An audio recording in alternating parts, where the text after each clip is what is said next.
Okay. Tashdile, Assalamu alaikum, and good afternoon to all our speakers and to our lovely live audience tuning from across the globe. I'm Sakina Bhatt, the moderator for Freedom Hour, and on a virtual event hosted by Asia Freedom Institute, which is an organization that calls for democracy and religious freedom in Tibet and China. Today, on the auspicious month of Ramzan, I'm really excited to introduce you to Dr. Siddiq Wahid, a historian and expert on Tibet and the Himalayas, and Said Ahmed Baba, who is a retired IAS officer and the founder of TibetanMuslims.com website. And finally, we have Tashi Sakya, who worked as a reporter and sub-editor at the Kathmandu Post and is now working as an English teacher at Ulan School in Kathmandu. She is here representing the Tibetan Newar community. So today we are going to talk about Tibetan civilization's contributions to the Himalayan region, who are the Tibetan Muslims and who are the Tibetan Newars. So before I start with the discussion, I would like to quickly run through the agenda for today. So first, we will be starting off with general questions. We have 2 general questions for each speakers, and then we will go on with the individual questions. And for that, we have 3 individual questions for each speakers. And after that, if we have any questions from the audience, we shall take that as well. So without further ado, I would like to start with Dr. Siddiqla. So, Dr. Siddiqla, how would you describe your sense of identity? Do you perceive yourself as having multiple identities? If so, could you elaborate on the different aspects that make up your identity, and what is your understanding towards that? Yes. Well, first of all, thank you very much for inviting me. I'm looking forward to it and things. I think, and as far as my sense of identity goes, I must say that it has been multiplying as I've grown up. You know, in the beginning, you just see your identity as your family and the community around you, and then slowly it expands. So, in that sense, my identity, I think, over the last, several decades has continued to expand as I see that there are different kinds of identities that one can have. I think simultaneously what has been happening, and this goes to your question about how I sense identity or how I see identity, is that I also start discovering as I get older, and I'm getting old, I am old now, is that I also discover what I am not, you know, and you keep sort of now then shedding your identities, your various kinds of identities. So, you know, in school, you were all very concerned about, you know, your clothes and how you wore your clothes, what kind of style. In my days, you know, the Beatles had made it big. And so did your haircut, you know, do the Beatles thing, or did it do something else?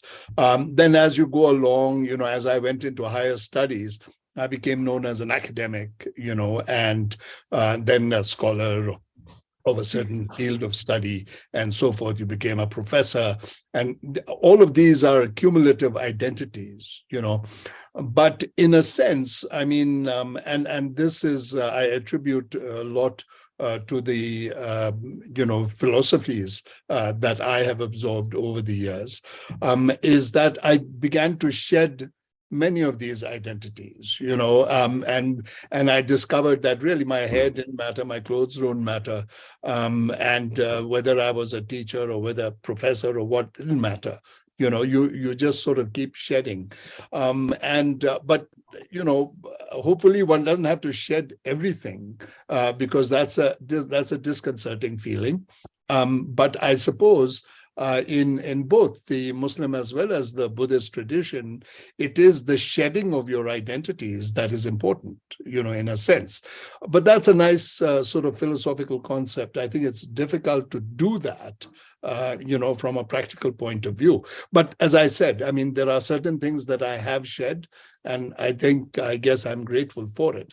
As far as now the broad senses of identities, it's symbolized very much in me by a photograph that I inherited from my father. And it's a photograph of Dr. Karan Singh, who is or was the last Maharaja of, or not technically not the last Maharaja, because his father was the last Maharaja of J&K state, and that sort of, he's in there. Then His Holiness, the Dalai Lama, a photo of him, and the third one being one of the world's better known Muslim, or not just better known, but best known scholars by the name of Said Hussain Nasr. And I guess those are the three primary identities that I look at in a very broad-based way, which consists of, therefore, my political identity within the state of J&K, which is, of course, no longer a state. So I guess it's the union territory of J&K that I look at. And then, His Holiness, obviously, the cultural identity that I've inherited, largely because of the language that I speak, or languages, both Tibetan as well as Ladakhi. And then Karan Singh, who is in a sense, my quote political identity.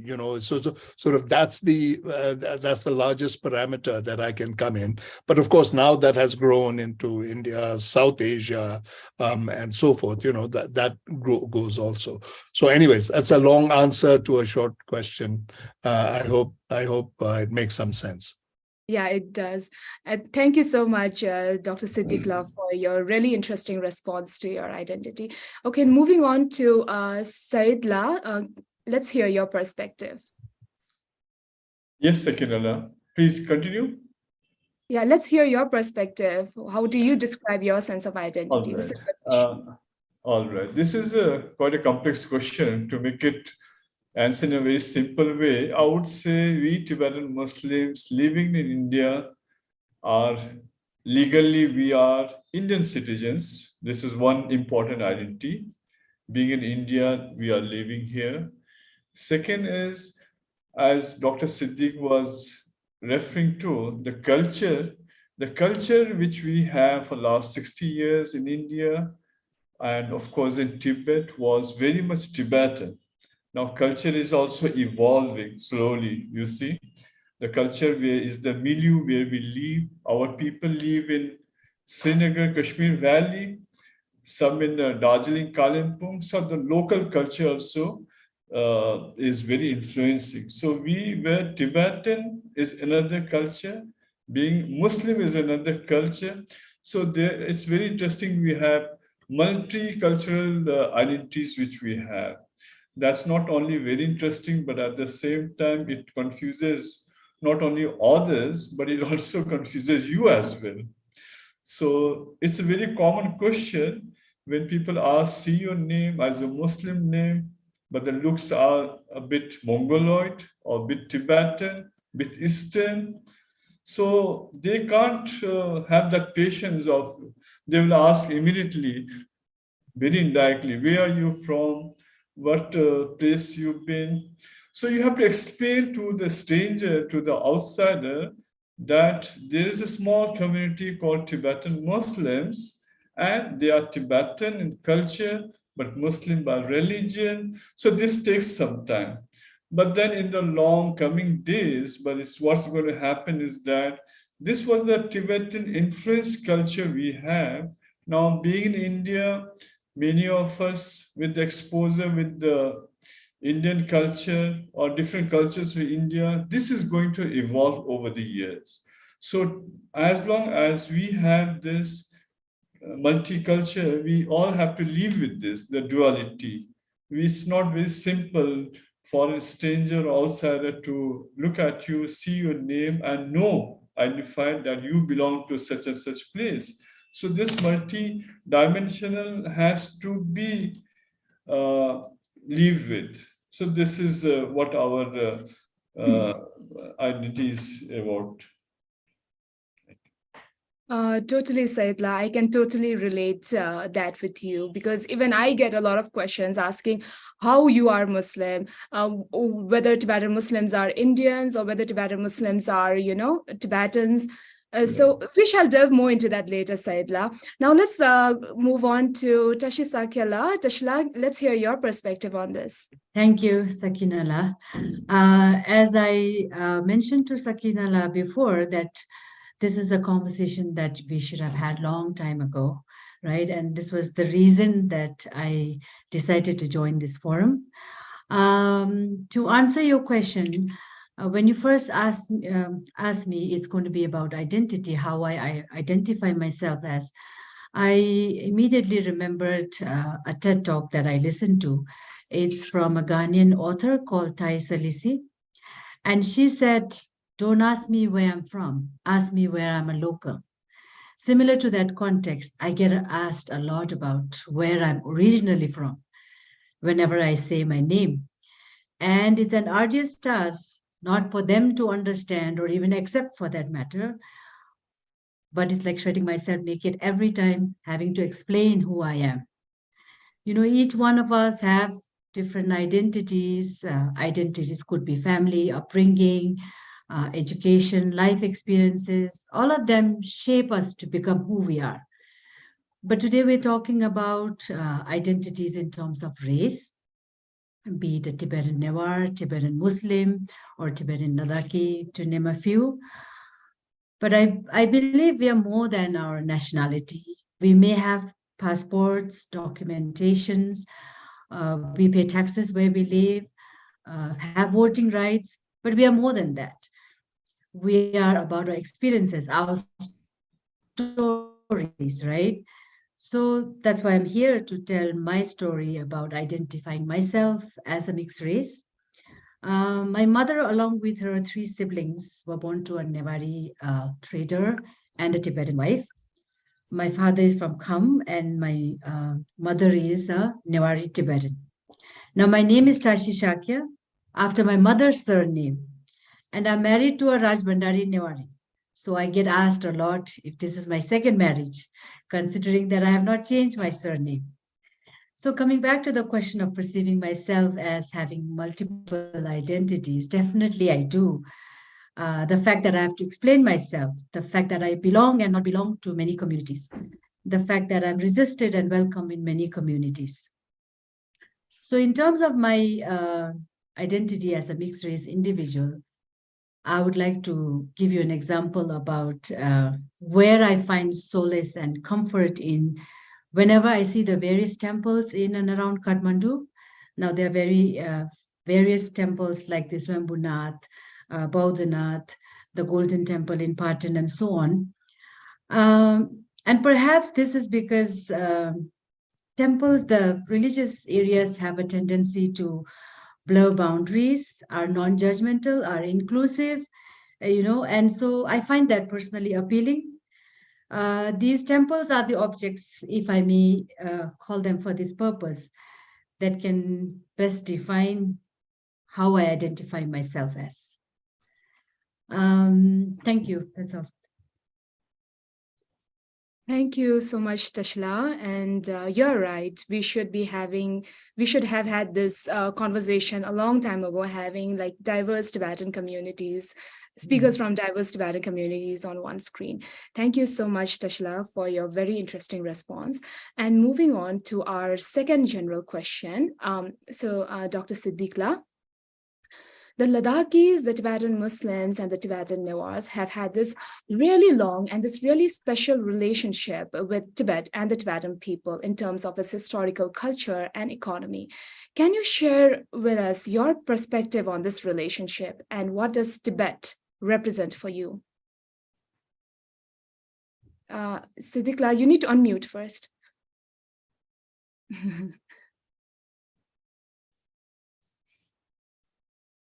I think, let me sort of begin with, the complexity of the question that you're asking. And I'm delighted you're asking, because this is a question that people and everybody, I think, comes with multiple identities, both cultural, etc.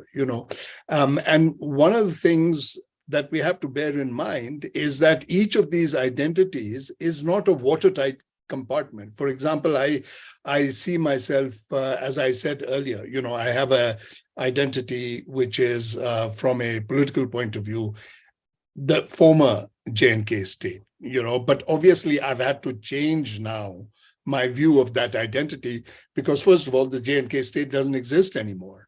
And ironically, the one that has gone out of the J&K state is Ladakh, as a separate union territory. So then how do I see myself? So as Saila was saying, it's a question of sort of evolving or restructuring your identity as you go along.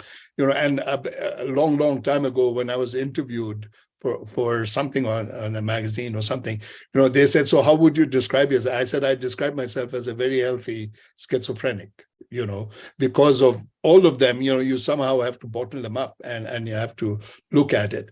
As a Ladakhi, obviously the biggest connection is the linguistic connection, because Ladakh is a dialect of Tibetan, and of the Tibetan language.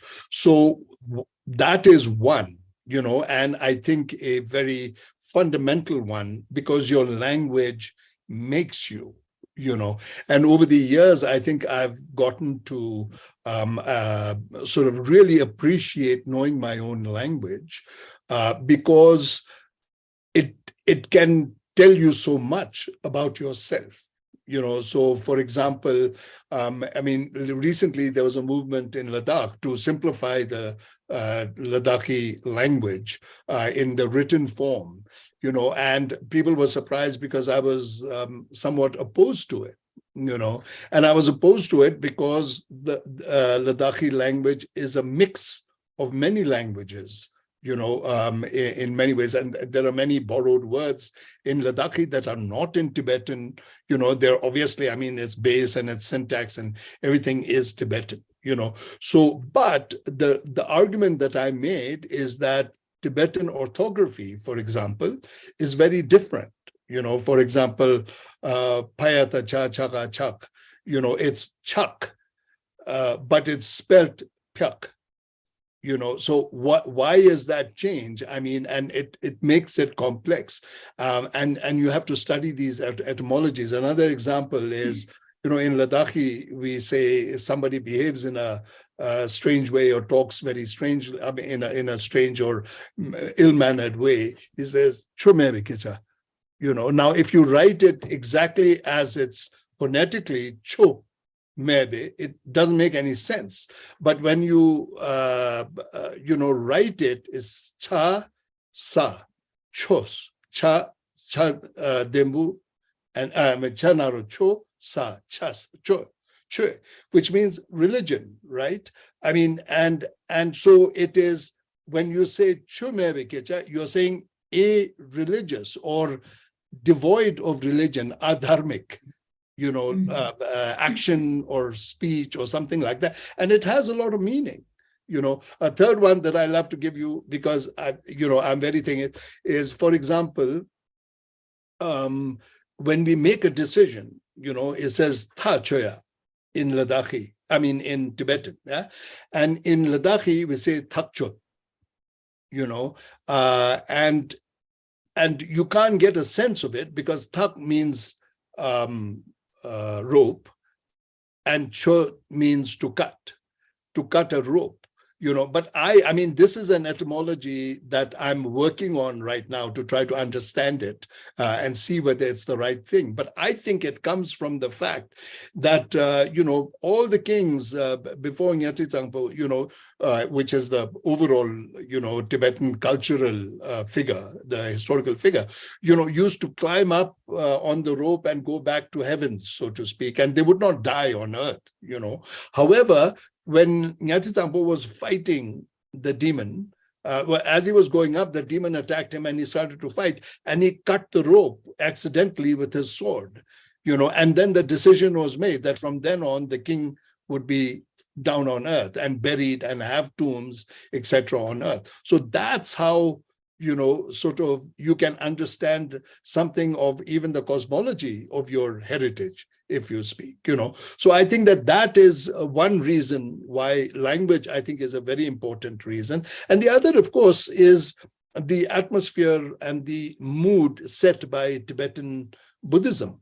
And I say Tibetan Buddhism and not just Buddhism itself, because Buddhism, as I'm sure all of us know, is multifarious. There are many orders of Tibetan Buddhism. Japanese Buddhism is quite different from Chinese Buddhism, which is quite different from Tibetan Buddhism.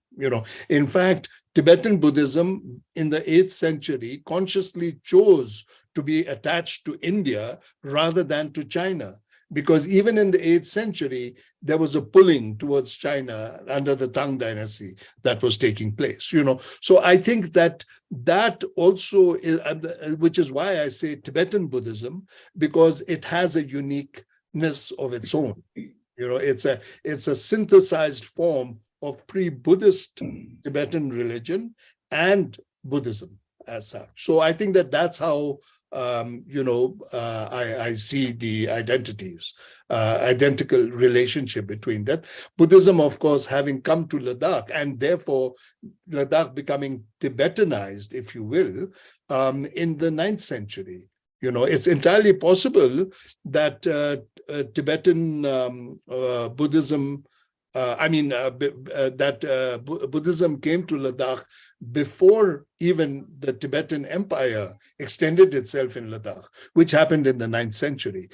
Because there's evidence now starting to come about that maybe during the Kushan period, which is the 1st century AD, that we're looking at, 1st century of the Common Era, that there was Buddhism in Ladakh, but we don't know very much about it, and this we know from inscriptions, etc. So I'll stop right there. Sorry, I think I'm getting too much into my history sort of field. It's all right. It's really, really interesting anyway. Thank you so much, Dr. Siddiq La. And moving on to Said La, let's hear your perspective on Tibet's relationship with your communities and how do you see it? Yes, Tibetan as a culture has a big influence on all of us. Primary reason is that when we have to say what is your mother tongue, we say it's Tibetan. So I think this is the simplest story, simplest answer we have, that Tibetan is our mother tongue. This is one. The kind of Tibet and Tibetan influence our parents had when they lived in Tibet or migrated then was very strong. They were Tibetan in all senses. Now, what I just want to highlight is that, as I was saying, that over the years, it has to evolve. Now, that Tibetanness, which our parents have, is now getting weaker and weaker.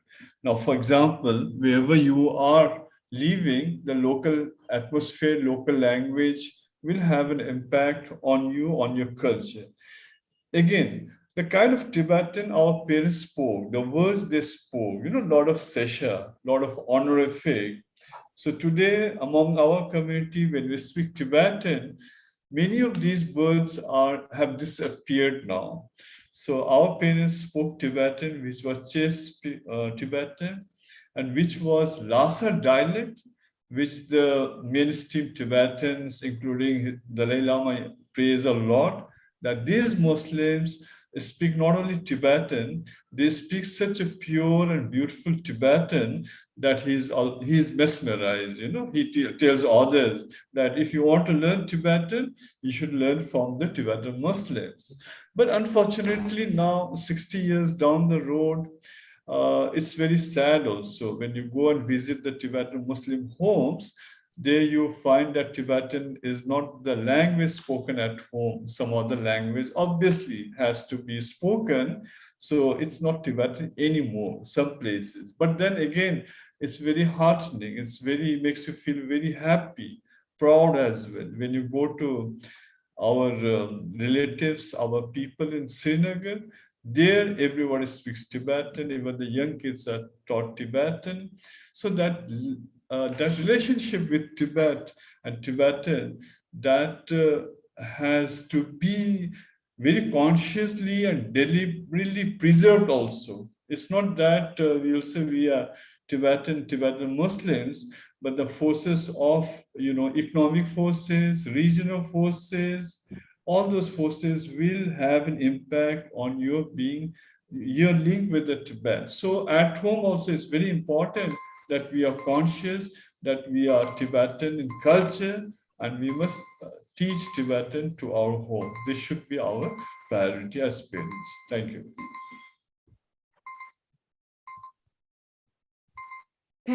Thank you, Said Lau, for your answer. And I agree with you that Tibetan Muslims, we should be playing an instrumental role in preserving our language because, like you said, His Holiness the Dalai Lama is always full of praises when it comes to how we speak in a Lhasa dialect.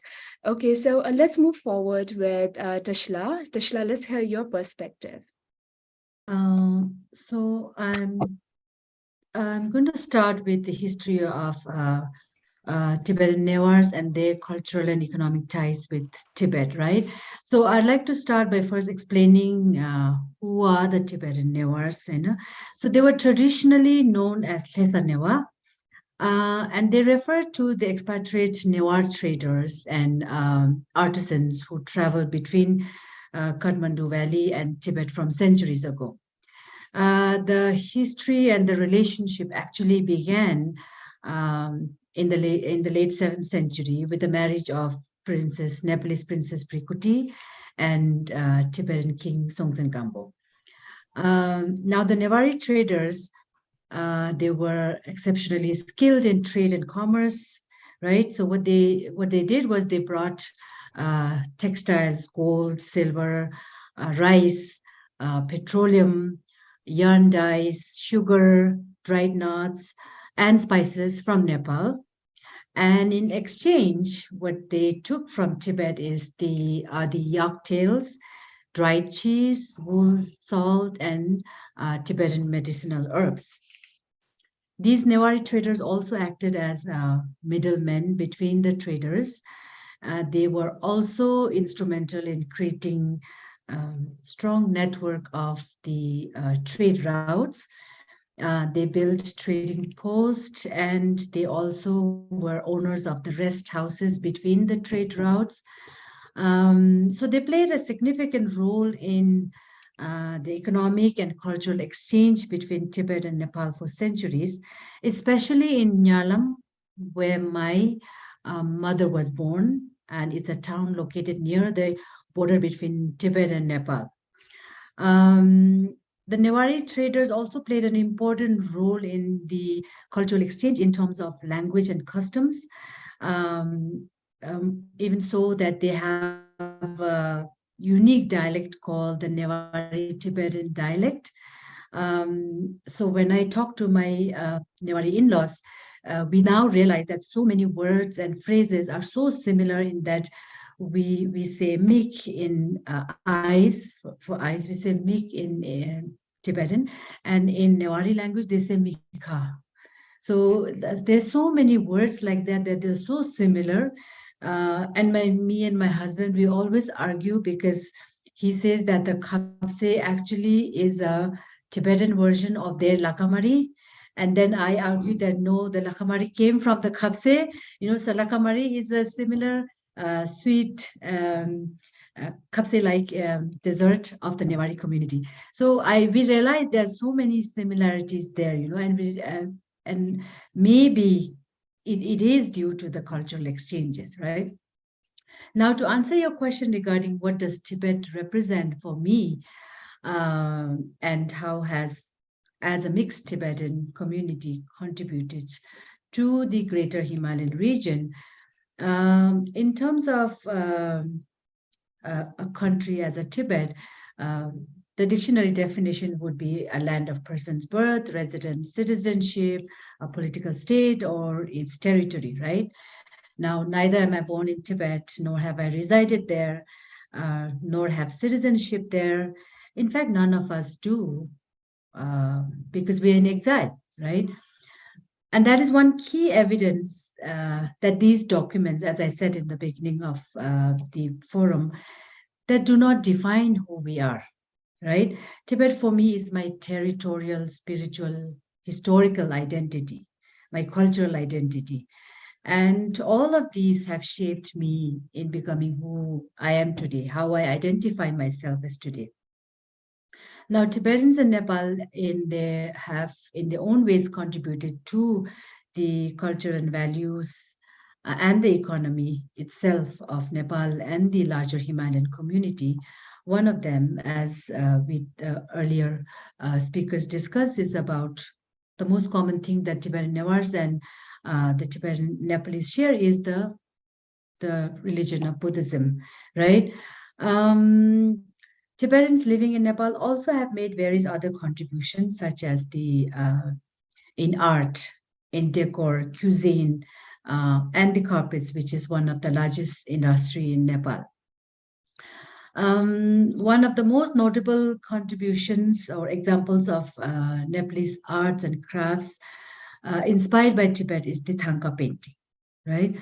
The Thangka painting has been adapted and developed into a unique form of Nepalese art.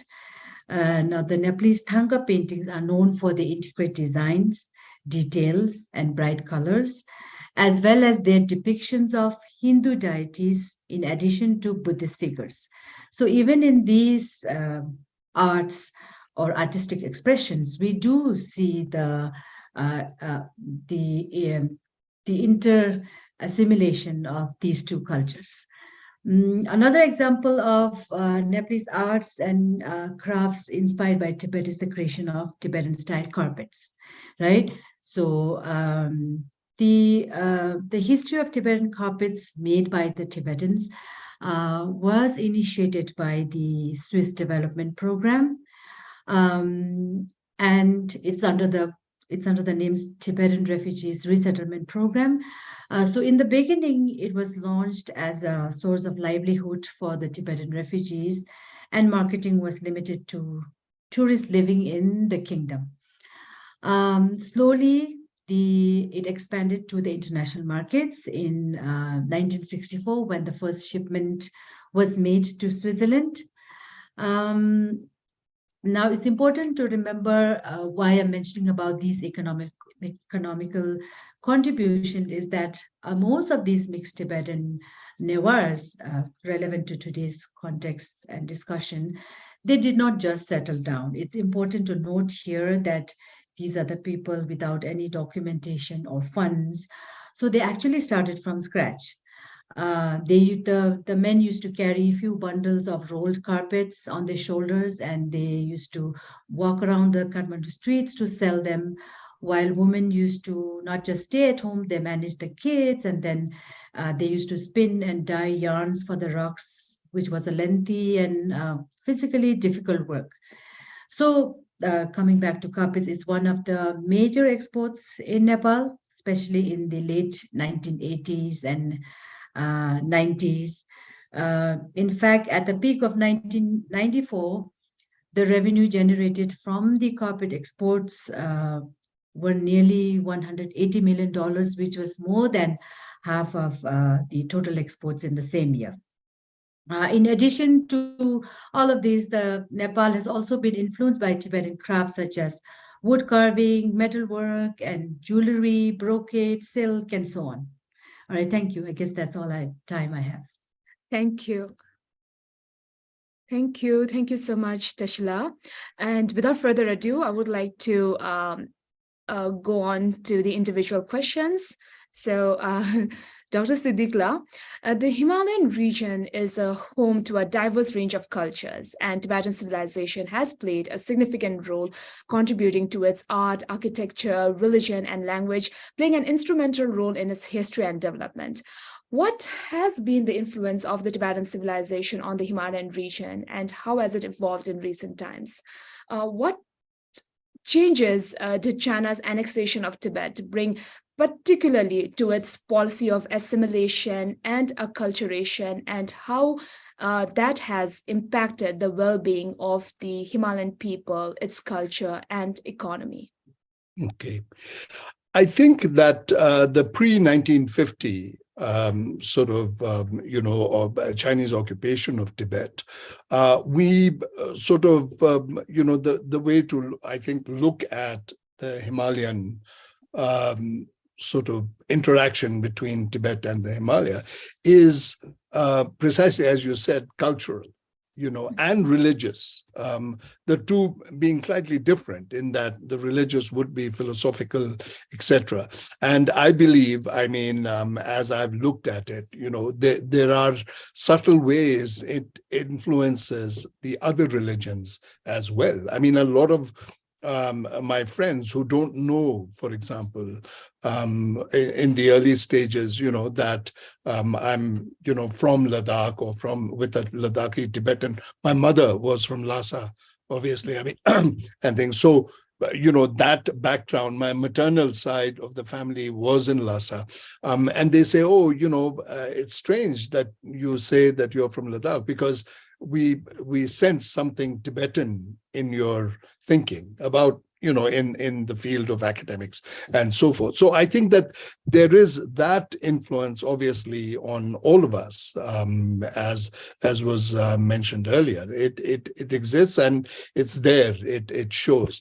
I think so. In the sort of 1950 or pre-occupation, shall we say, of Tibet, it was basically everybody in Tibetan Buddhism who practices Tibetan Buddhism would want to go to the center, right, of Tibetan Buddhism for their education, especially the monks and the lamas.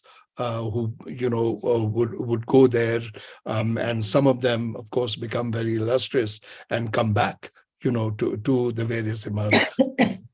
It was also a culture which was sort of unapologetically showing its allegiance to Tibet, shall we say, from a cultural point of view. I think that since then, and in recent times, if you will, that has changed dramatically. And that has changed dramatically because in essentially 1950 and perhaps a little bit later,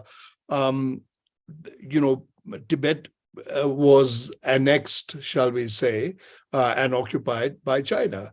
And its power diminished. In terms of a political entity, and because it was a political entity, let's face it, and things, and power, wherever we are talking about, seeks to dominate, dominate the individual, dominate the village, dominate the entire town, and eventually even the country, And so I think that if it is left unchecked, and I think that that's what happened in the case of Tibet. It was left unchecked, and therefore it was annexed.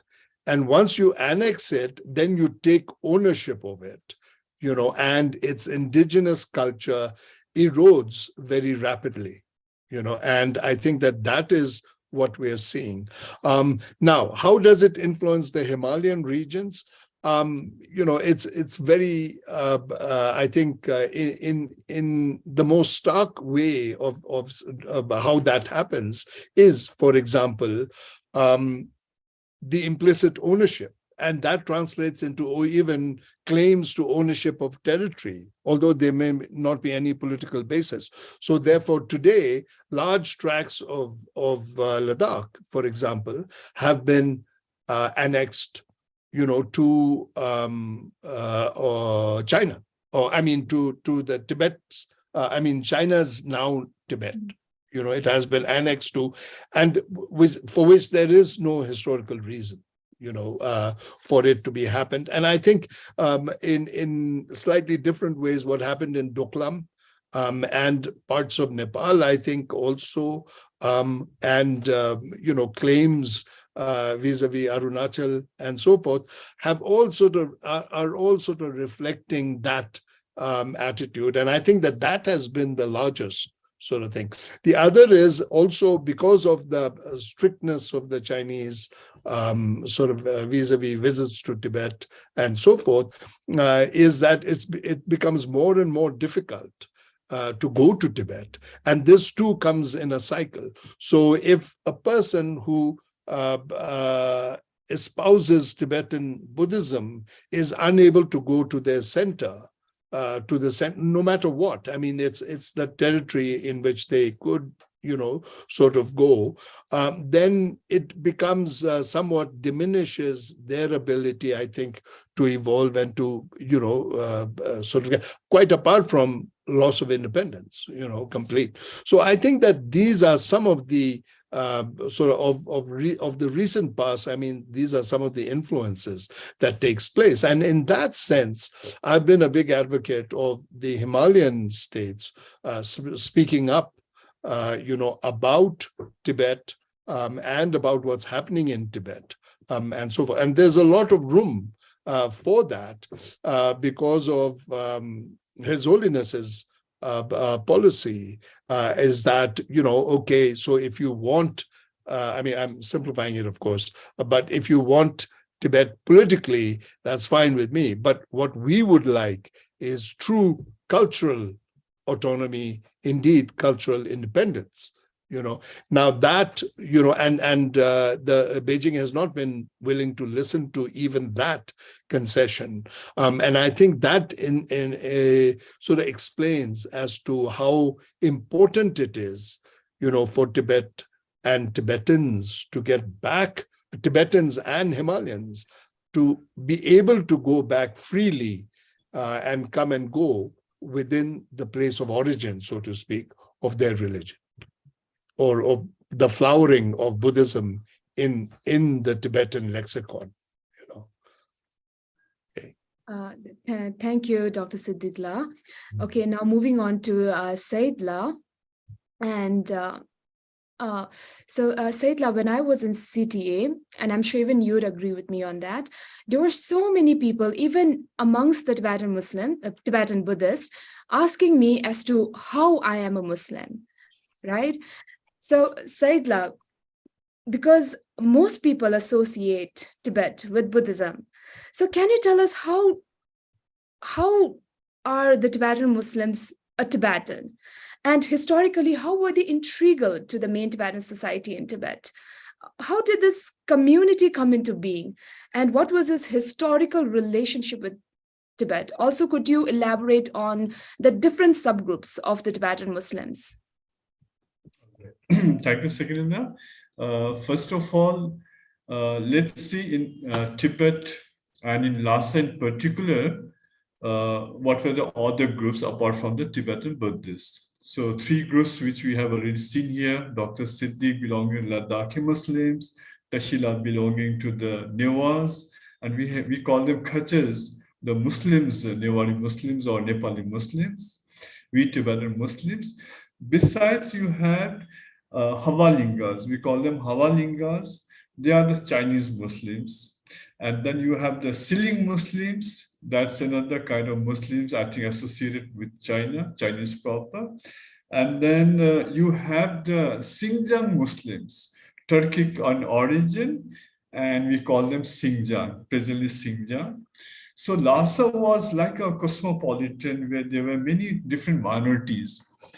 But the Tibetan Muslims, we calling ourselves as Lhasa Khajis or Phobak Khajis, let's say. So we can be distinguished from other minority groups for the main primary reason that unlike other minority groups like Tashila, origins from Nepal, Dr. Siddiq, origin from Ladakh, in Tibet, we had no country to rely on to say we are from that particular country. All right. So in our origins was basically within the Tibetan community, it evolved. Origins, yes. You had many traders and Sufi saints coming from Kashmir, Ladakh. So during the 5th Dalai Lama, that was the impetus. That was a very important milestone in the history of Tibet and Tibet's trade, when fifth Dalai Lama encouraged a lot of traders, a lot of other people to come and settle down in Tibet. So that was the period which we have heard was the time when the trade from Ladakh, actually Dr. Siddiq, his forefathers are traders to Ladakh, till his father. In fact, I'm still reading the book, Tibetan Karma. It's so fascinating, especially the preface by you and Marco Paulius. So that 15th time, that was the 17th century, was a very important event for the traders of neighboring countries. Now, you must also link our origin as Tibetan Muslims in Tibet with the spread of Islam in Kashmir and Ladakh. That was the period, 15th century till 16th century, Islam was spreading like wildfire in all the villages of the valley. And you have heard of famous Islamic preachers who are important names like Shah Hamdani Sahib. This was one. Another is Rinchana Bhoti, a Buddhist Ladakhi or Tibetan prince who happens to be in Kashmir, becomes the king, and he's the first king of Kashmir to convert to Islam. So this is another watershed moment for spread of Islam. And then similarly, you have and yes, Ladakh, you have the Gail Khatun, the Balti lady who was married to the Ladakhi king. So when you go to Leh, like in Dr. Siddique's books also, the surprise is that in Leh, when you hear the azan from the mosque, you are surprised how come in a purely dominant Buddhist country, you have azan being heard. So Gyal Khatun is another personality who has spread. Now, this is where you have the traders and Sufis moving to Lhasa. And this is how, over the years, the Tibetan Muslim community has evolved over here.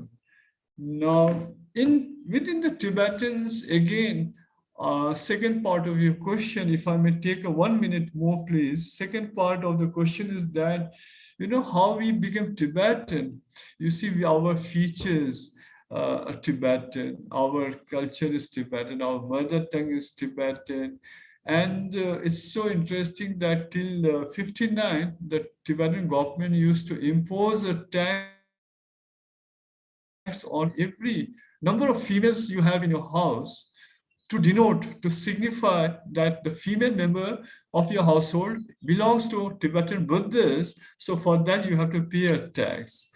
So Tibetan Muslim over the years have evolved as a part of a subgroup of the main Tibetan society. That's why today, and the women, the women in Tibetan Muslim, they have played a very important role in retaining the language, the culture, the link between the Tibetan Buddhist society and the Muslim. Women were the link, and moreover that you must also give credit to the Tibetan Buddhists because of their tolerance, because of their appreciation that tolerating a foreign language or non-Buddhist language, living in Bakhor, Fargo, very close to their holiest temple, practicing a foreign religion. It's that compassion, the Buddhism, that compassion, that tolerance. If you see in translation, in reality, this is it. And the Tibetan person, the main Tibetan mainstream, were kind-hearted people. They have allowed a foreigner group to settle down in the midst of them, marry their women, practice their foreign religion. So this is a lot of credit goes to actually Tibetan Buddhists of why we Tibetan Muslims are so Tibetan. Thank you.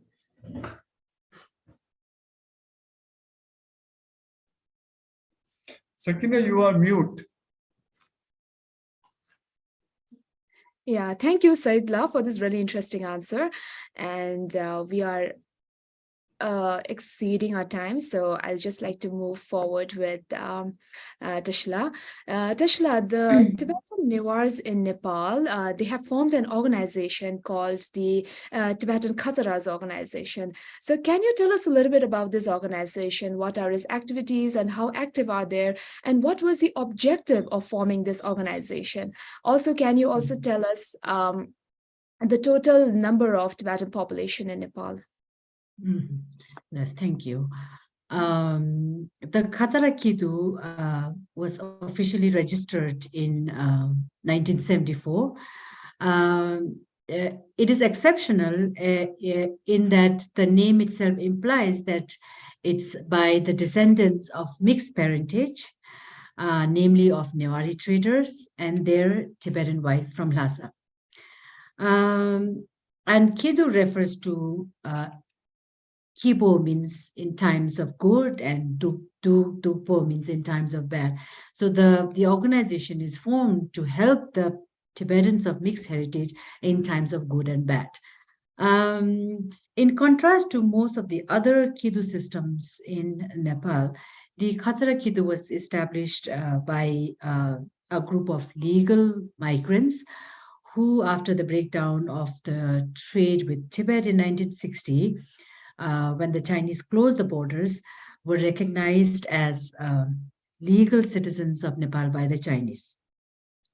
Now, in terms of the important duties of these officials who are elected to take care of the Kidu, in that the Kidu started off by, and this is a hearsay story, but true to some extent because one of my uncles was the official at that time. So there were three sons who were of the Tibetan Newar heritage, and then they were having difficulty obtaining Nepali citizenship, right? So they decided that, okay, we need to form this organization in order to help and provide legal assistance to those migrants who need help in claiming the Nepalese citizenship. So the Kidu started out with this objective, but there are other objectives that are far stronger than this. The Kidu also started functioning initially as mediators in times of conflict between families, relatives, neighbors, and so on. So they played a key role in keeping up the harmony and relation between the 407 households at that time. So that's a huge number, I believe. So when I asked my uncle today if he can give me the number of households today who belong to the Khatara community, he couldn't give me a number, but of course, the idea is that a lot of the Tibetan Newars or of mixed heritage have migrated to different parts of the world. So definitely the number is much lesser today, but the organization's objectives and their connectiveness, all of it remains the same. One of the ways the Khazara Kidu also keeps up with the functions of the organization is by collecting voluntary donations, right? In Tibetan, we call them shendep. So these are ceremonial exchanges that we make it to the Kidu. Then in times of good, which we say in Tibetan, Toto, Gaga Toto, in times of good, marriages, festivals, and so on, we give shokcha. So after I consumed all this information, I began to realize how beautiful the objectives of the organization is, in that it's not about giving cash to each other, but it was actually based on the genuine idea about helping each other out. So it's like you give money to them in their good times, then you receive it in your bad times. So the idea is really beautiful for these objectives that are behind this such kidus, right? Apart from material gifts, cash gifts, there's also emphasis on program, which is helping each other out, right? So this could be during life cycle rites and rituals during birth, death, marriage, and so on, that communities come forward and help each other out. Um, then one interesting thing is that the contribution is also made in indirect ways, like during the parties and the picnics organized by the Kidu.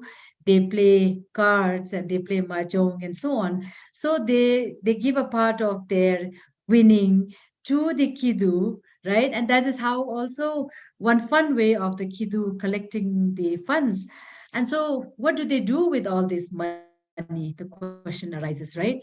So then what they do is, with the fund that the Kidu has, they give donations to the repainting of the monasteries around the Kathmandu city, to provide or change the clothing, the garments of the statues around the temples.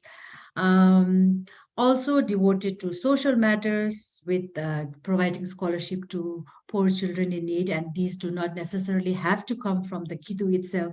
It goes out to anybody who needs help. There's also the ambition to provide basic health care to those in need. What is interesting also is that Kidu initially started as a system of informal credit systems, because at that time there were very few banks, and then because the mixed heritage people didn't have the papers or documents to open a bank account, so the Kidus worked as a credit system, in that the Kidu gave the money on a certain given interest. Thank you. That's all. Thank you so much, Tashla. And you're right, it's not just about, giving money to each other, but then it's about being there for each other during times of need. And, coming to Nepal and not knowing the culture here and not knowing the language, I think it's really, really helpful. And it was really understanding of the Tibetan Newars to form an organization like that. Thank you so much, Tashla. And now moving on to Dr. Siddiqla. Why do you think it's important to document and acknowledge Tibetan civilization's contributions to the Himalayan culture? How can this history and knowledge be documented? And also, can you tell us what steps can be taken to educate both members of the community, both the Himalayas and the general public? Dr. Siddiqla, you need to unmute. Mm-hmm. I think as to, documenting is important because it's memory, right? I mean, I think that in time memory fades. And I think we've just been talking about Kidu and, sort of in good times and bad times helping each other out, and I firmly believe, I mean, that at some point, Tibet will be able to come into its own again, and things. And I think that in this time of need, it's very important that we raise our voices in moderation, and in ways that we can contribute, and so forth. I mean, for example, today in the language that we hear in India quite a bit, they say, oh, the Chinese border. And I always make it a point to remind them that it's actually the Tibetan border, and so you might want to compromise by saying China's Tibet, in the sense of not endorsing that, but saying that, listen, Tibet has its own identity and it's not as separate. So I think that that kind of thing is important. I think it's also important to remember, write down, and note, things that you hear. As I said, my maternal side of the family was from Lhasa, and my father would, sometimes be known almost better as a Tibetan rather than as a Ladakhi, because he was such a Tibetophile, and things. And I make it a point, for example, to note, because I, in a sense, I write for a living, I study for a living, so what I do is I note down stories that my great-grandmother, my grandfather's mother, who came with the family into I think India and back to Kashmir when she was 99. And by the time she passed away, she was something like 113 years old. And things. So, stories that she used to tell us about, how they interacted with, their sort of, with the Tibetans. Our family, for example, even in Tibet, were known as the Ladakhache. Because I mean, and I think it's largely because of the fact that we came from Ladakh, and then just to add, about the complexity of identities, to add to Saida's sort of statement, our family also originated in Kashmir, in fact, in a place called Fateh Kadal.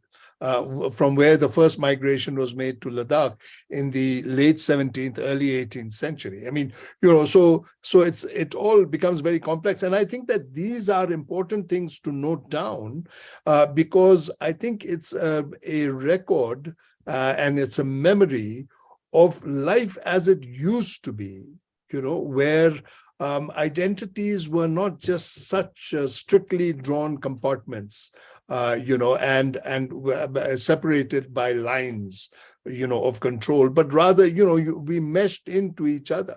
For example, when you go from Kashmir to Ladakh, you go via a road, and then you cross a place called Zojila, and technically you're in Ladakh, right? But soon after that, you reach a village. And I was told very recently that the original people from that village were all Kashmiris, and they had settled down, but they were Ladakhi speaking.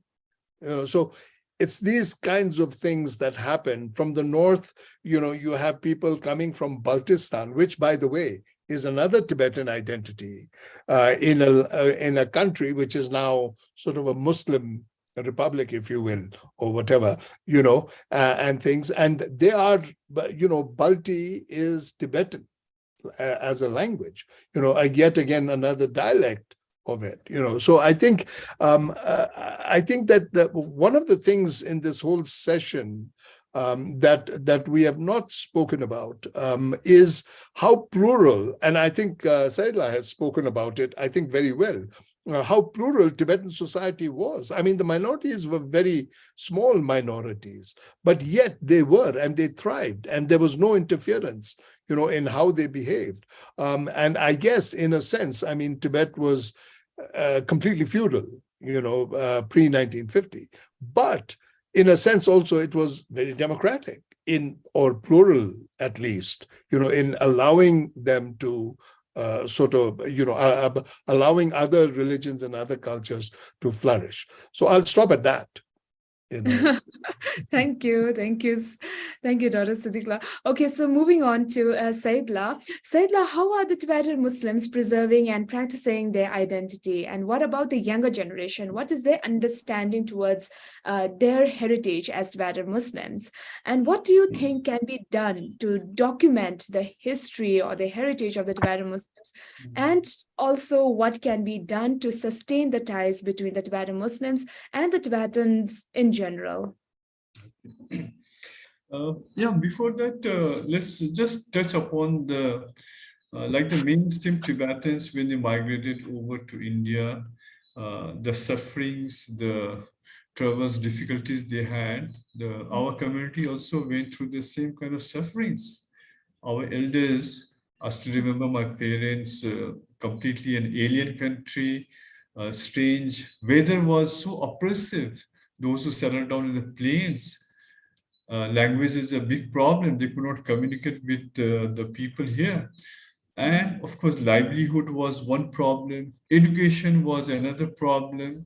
So these sufferings which the mainstream Tibetans had gone through, we as a community also passed through that.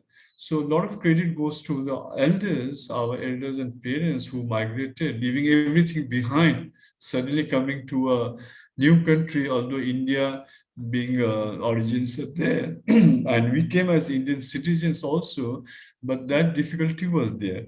Now, Now you see the present generation is much better, educationally speaking, economically speaking. They are smarter also. They know how to handle things. And we have many examples, including Sakinullah. We are proud of you to be in this position.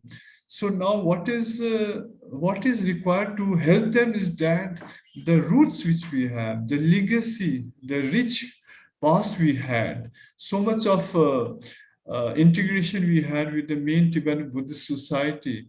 So that awareness has to be created, not only among Tibetan Muslim children, but as well as among the Tibetan Buddhists also, that once upon a time, not long time ago, Tibetan Buddhist society had accepted the Tibetan Muslims as part of them.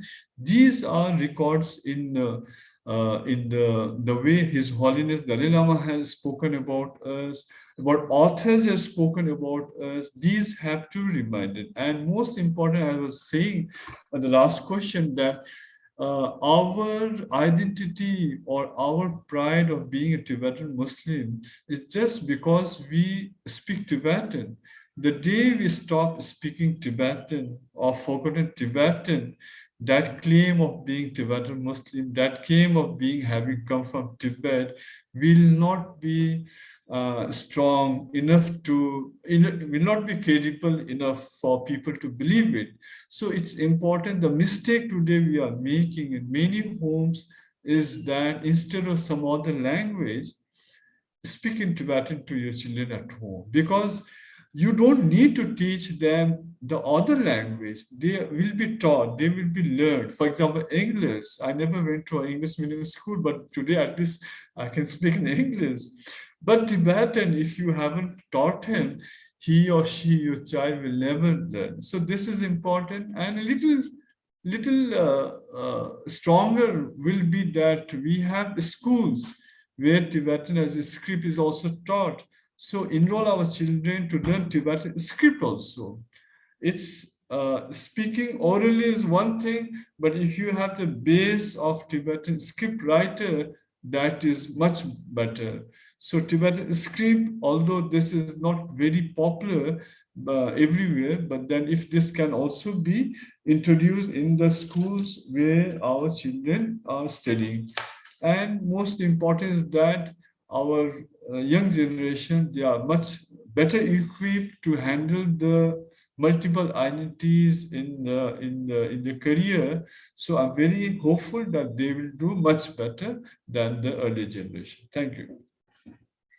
Thank you, Doctor. Thank you, Saidla. And I totally agree with you. You know, parents should be playing an instrumental role in educating their child about the Tibetan culture and language. And that was what happened to me when I had gone to CTA, right? When people were asking me, like, how are you Tibetan? I mean, like, how are you a Muslim? I actually didn't have any answer. And that was how I started asking my father. And then, like, my father, he started telling me about all this beautiful historical relations between the Tibetan Muslims and the Tibetans in Tibet, especially their relations with the Dalai Lama, the fifth Dalai Lama. So that was how I came to know. And then I asked him, like, why didn't you tell me? He told me that if I told you, you wouldn't be interested. But that was not the reason, right? Like, I think like the parents should be playing a really important and an instrumental role in educating their child. And okay, moving on to Tashila. Tashila, I really found the comparison very interesting, you know.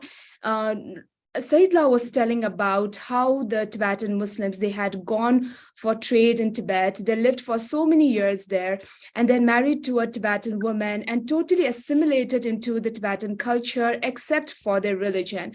But then again, like when we see the Tibetan Newars, and I was reading Amish Raj Mulmi's book, and we had actually interviewed him also, where he wrote about how the Newars in Nepal, they had gone to Tibet for trade, lived there for many years at a stretch, married to a Tibetan woman, eventually came back to Nepal with them, but never really assimilated into the Tibetan culture. So, Tashla, your grandmother married a Newar in Tibet, right? And now you are married to a Newar in Nepal. How has the narrative changed? can you share with us your grandmother's story and your experience growing in and living this mixed heritage? Now, in terms of the Newari men assimilating into Tibetan culture, that was really not an option even at that time, because of one of the primary reasons is that it's a very patriarchal society, especially the Newari community. And so it was challenging for the Newari men to fully integrate into the Tibetan culture.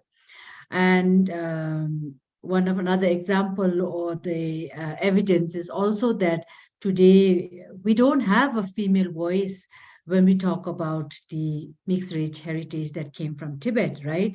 Female voices, the narratives are not there. And in terms of the kind of difficulties that my grandmother had compared to me, who is now married to a Newari, is that they are really in very different contexts in terms of she had difficulty in terms of language, in terms of social stigma. She had to start everything from scratch, right? And there was a lot of discrimination at that time based on the fact that she was a single mother and then that she was raising a family of mixed heritage. Right. For example, I give you an example of what happened in 1962 when the Swiss Red Cross initiated a settlement program in Switzerland for 1,000 refugees. During the selections, my uncles, who were the sons of Newari fathers, right, they were deemed ineligible to participate. However, the daughters were permitted to go. So my grandmother didn't want to send two sons to Switzerland and keep two daughters to Switzerland and keep the sons home. So none of them chose to depart and they all remained in Kathmandu. In again another instance, during the American resettlement program in 1989, my sister's name came up first in the lottery system. However, the organizers promptly rejected her selection, citing that she couldn't be chosen because of her Newari ethnicity and her entitlement to Nepali citizenship.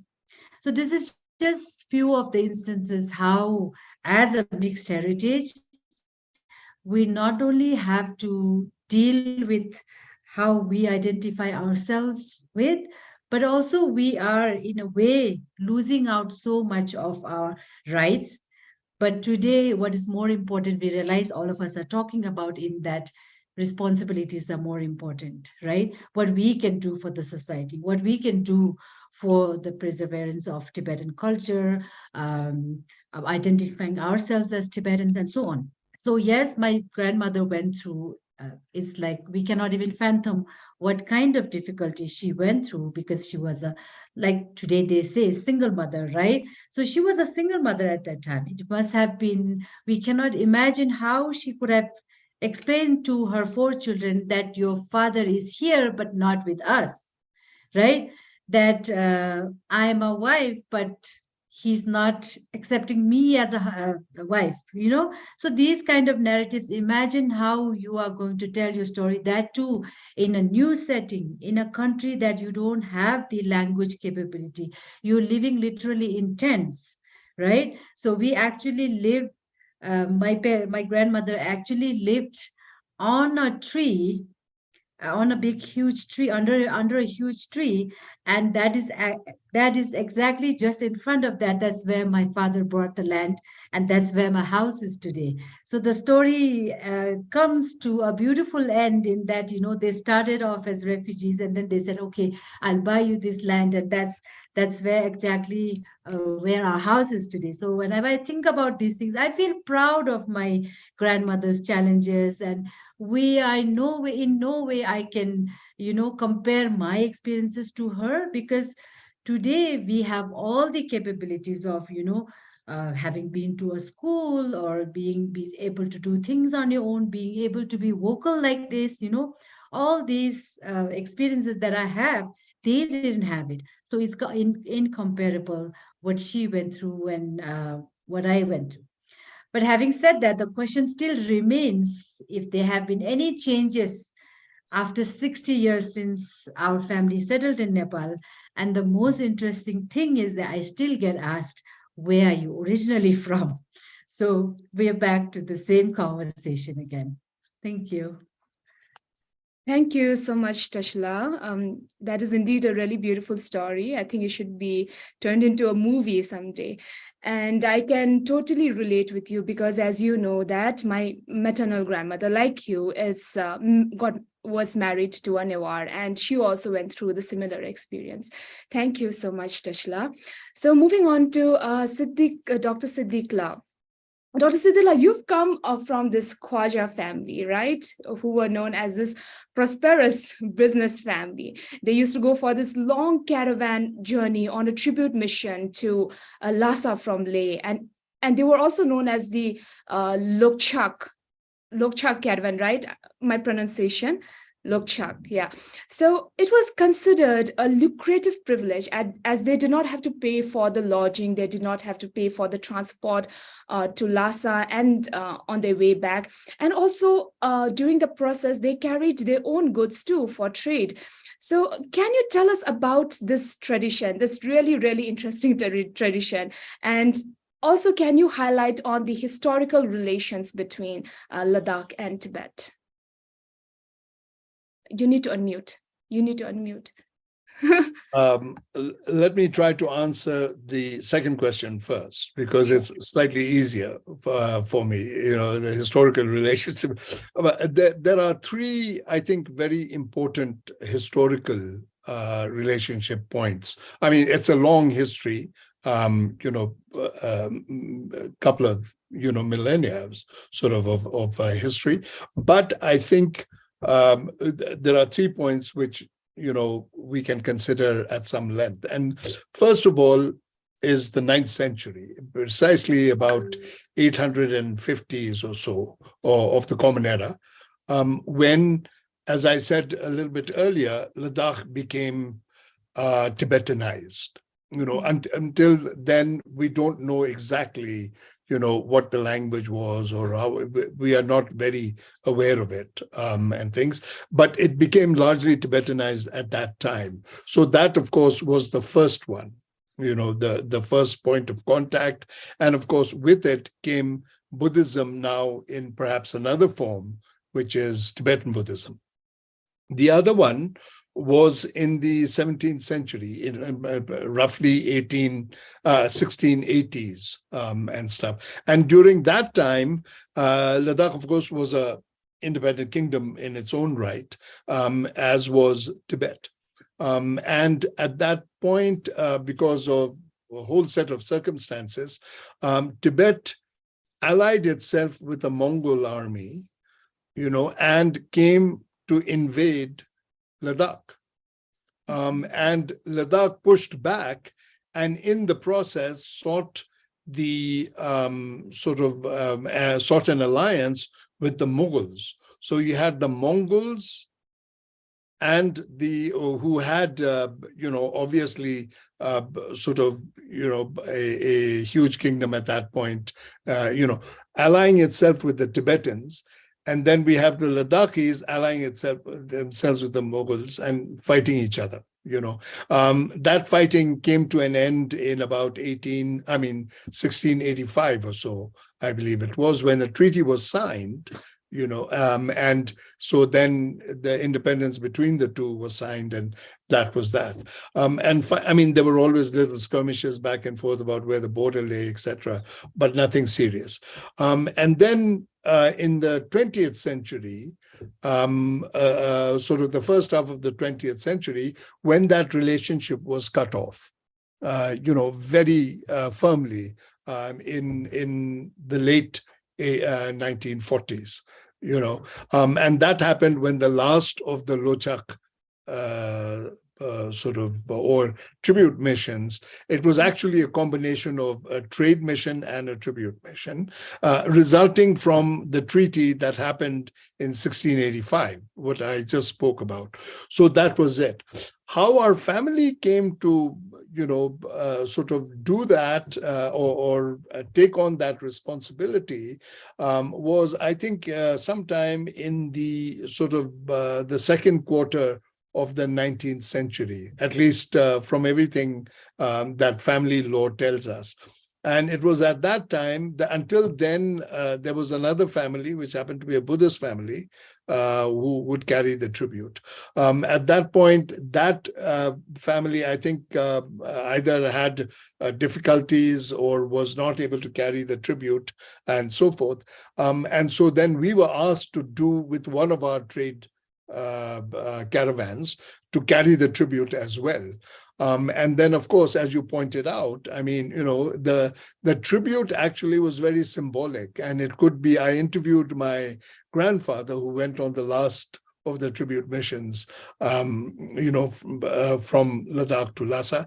And while he was, going, when interviewing him, I discovered that the entire tribute could be carried on 3 animal packs, 3 yaks, or 3 combination of yaks and ponies, because they were very high items, right? I mean, high-priced items, saffron, pashmina, and things like that, and that they would give the semi-precious stones that were taken to the Potala and given to the Potala. So I think that was it, and there was a whole ceremony goes with it. Along with that came, people wanted to contribute to the mission, right? All the Buddhists of Ladakh wanted to contribute. So they contributed in kind. So they said, okay, you can take our animals. And then when you went along the way in each location, you were giving free room and board and so forth. So in modern business terms, there were no overheads, and you got to carry your own trade. And obviously there were sharp traders at that time. And once they got it, they hung on to it for almost 100 years, because, and it was a biannual and at times a triannual mission. So because it took 3 months one way to go, and then 3 months another way to come back, and you rested for a month over there, so it was sort of like a continuous mission that took place, but you could only have one every 2 years or one every 3 years and things, and that's how it is. And so in that sense, I often say that we were the ultimate capitalists, because we took full advantage of that, loaded those animals up with it. And of course, then after that, returning it will not be that easy, or taking it back by any other sort of thing. So that's how it went. And as I said, it was both a trade as well as a tribute mission. I should also say that there was another mission from Lhasa coming this way, and the family that carried it were, probably Lhasa Buddhists, who would bring it back. And that one of those families has settled in a village not very far from Leh, in a village called Sabu, settled down there. And they were known as the Chaba, the people who would carry Tibetan tea back, which is what we did also, carried back Tibetan tea. But the Tibet mission would just carry back Tibet tea. And I'm sure there was a lot of politics about it and so forth. I don't know very much about it. I haven't explored that area, because it's sometimes, it's a very uncomfortable. A lot of people say, oh, you should write about that and you should, discuss it. And I've always shied away from it because, really, because the only thing is that that mission and that sort of tradition made my father very close to His Holiness and the Tibetan community as a whole. So when His Holiness came in 1959, I know that my father dropped everything and went to help him for several years, 2 decades plus, helping him with his mission. So that's how our connection with Tibet, in a way, was strengthened on the Ladakh side because of the Chinese occupation. So, Thank you, Dr. Siddiqla. I actually didn't know about this tradition, the tribute tradition, until I was introduced to you, and I finally got this book and Oh, I good. really wanted to read. Yeah, I really wanted to read. And so, yeah, I'll be reading it very soon. Yeah, so I'm really looking forward to this. Okay, moving on to Saidla, and I request all our speakers, since this is going to be the last round, to please keep your answers very precise because we have already exceeded our time limit. So, Saidla, I am actually really, really happy that you have launched this website called TibetanMuslims.com, which is really, really informative, and you get all the audio archives and everything regarding Tibetan Muslims. So, because there are so many people, like I said, like coming up to me and asking me about Tibetan Muslims. So now I can just direct them to this website. So, Saidla, can you tell us what inspired you to create a website dedicated to the Tibetan Muslims? And why did you think that it was necessary? And can you tell us about the challenges that you had faced in terms of gathering information and archives regarding the Tibetan Muslims? What have you learned through this initiative, and what are your plans moving forward? Sekinullah, this has two features. One is that this website is academic interest, and second is that's more practical. Academic because it happened to you, it happened to me also when I was a young man, and lot of interest in worldly things. But when my father used to make me sit and make me listen to what had happened in Tibet and history, you were least interested. So memories from father and such elders, as a child, we've seen them. Seen them with they're so nostalgic about Tibet, their sadness about leaving Tibet. So these stories have to be told through a website. This is one academic part. And secondly is like, as we discussed in the first round of questions, that we Tibetan Muslims, wherever we go out in the open, we are asked different questions about our identity. So we do give different answers to different questions to different people. Now it is time that we rely on what the historical facts are, why we left Tibet, why we are Indian citizens, because the citizenship question has to be very well understood today and ready to be answered, why we are Indian citizens, because there have been in the past couple of incidents where the authorities were not sure whether we are Indians or Tibetan refugees. So again, we had to dig our history and narrate our history. So I was part of that team. It happened long ago, of course.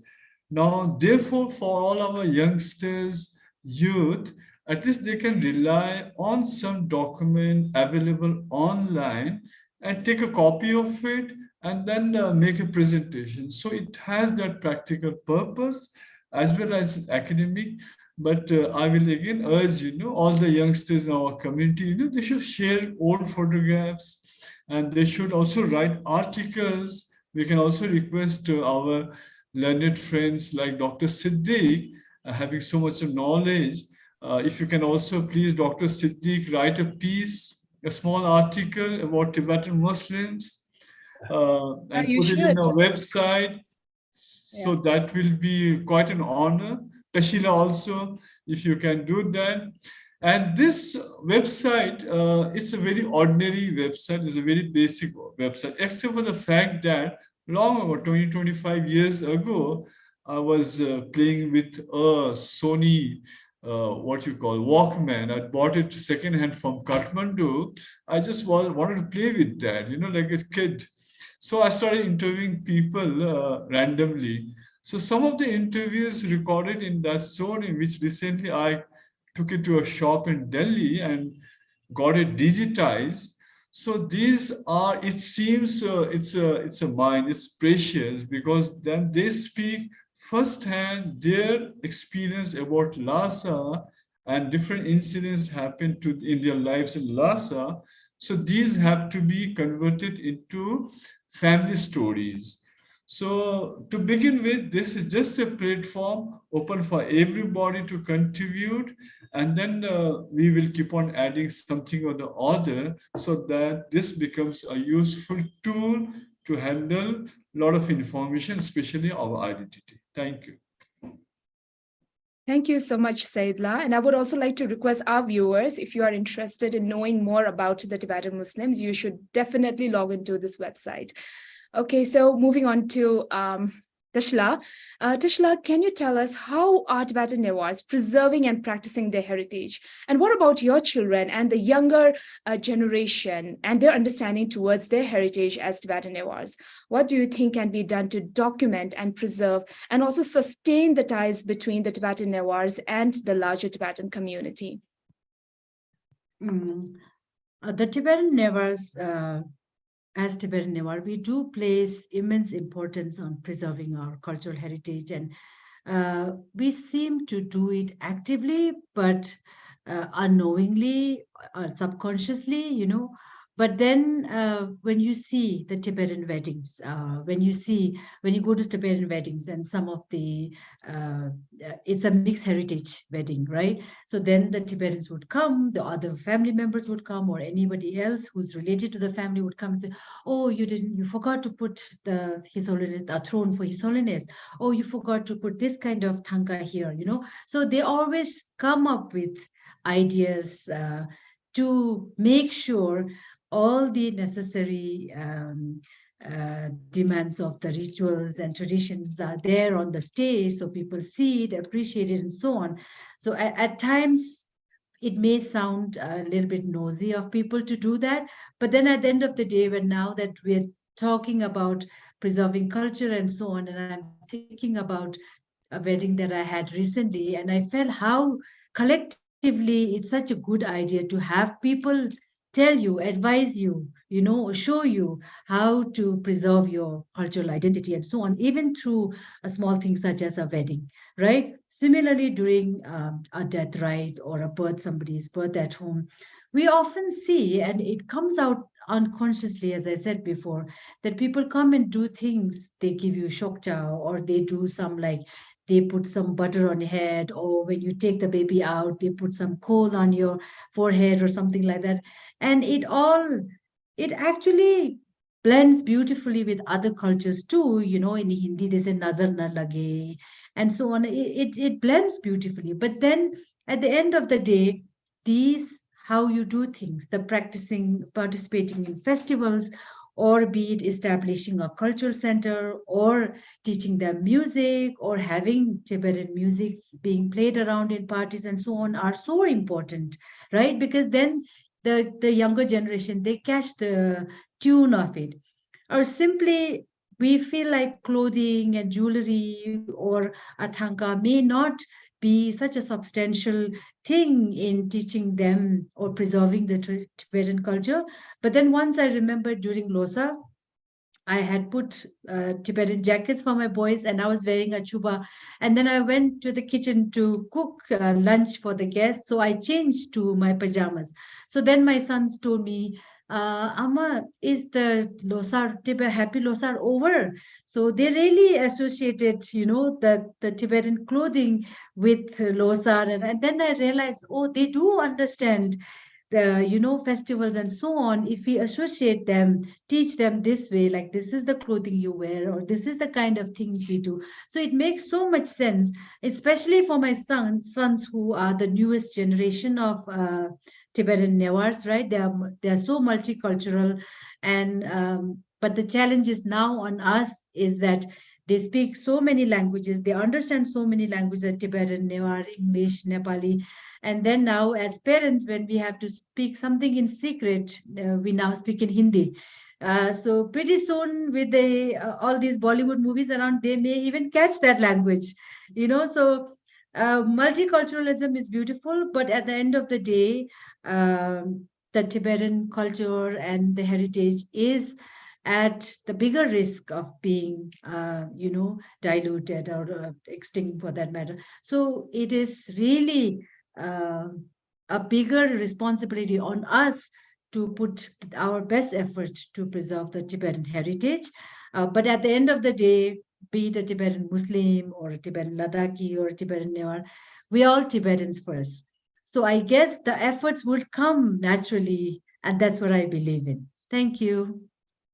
Thank you so much, Tashila. Now we have come to the end of our discussion, and I don't think we have any questions from the audience. We have one for Saidla, and I'd request Saidla to please keep your answers really short because we have already exceeded the time. The discussion was really, really interesting today, and I myself, I couldn't keep track of the time because I didn't want to stop you in between. Okay, so Saidla, you being a Lhasa Khachi, this is a question from Pupu Wangdi Bhutia from Darjeeling. How do you perceive Tibetan nationalism? Do you consider Tibet as your homeland, or do you consider India as your homeland? Which identity you signify yourself and most your religious? Which identity you signify yourself the most? Your religious identity or your cultural identity? Yeah, this is a very interesting question. It's very simple. I consider India to be my country. I'm an Indian first and foremost. My parents did come from Tibet. For them, Tibet was their country. Tibetan, they were Tibetan, and Tibet was their country. Over the years, last 62 years, there's been so much of transformation. And what my next generations is going to be, that's difficult to say at this moment. So much of dynamism playing. And as far as religion or culture, I value culture more. I'm a Muslim. Yes, my faith is a Muslim, but then I'm also equally proud, if not more, that I'm also a Tibetan Muslim. I'm proud of speaking Tibetan, Tibetan being my mother tongue. So Dawala will understand that, this is a multi-identical. Here you have a Tibetan culture. We are proud of it. We are proud of being an Indian, and we are proud to be Muslim also. Thank you. Thank you so much, Saidla. Now we have come to the end of our discussion.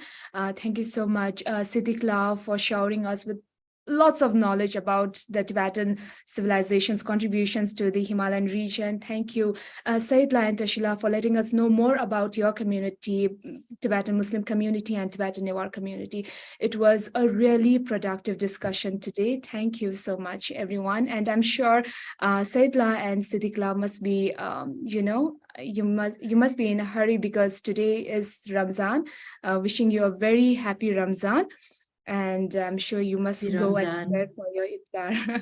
Okay, thank you. And before I end, I would like to tell our viewers that the video of the session will be uploaded on Asia Freedom Institute's website at www.asiafreedominstitute.org. And please follow Asia Freedom Institute's Twitter, Facebook, and LinkedIn pages for more information on AFI programs and activities. Thank you so much, everyone.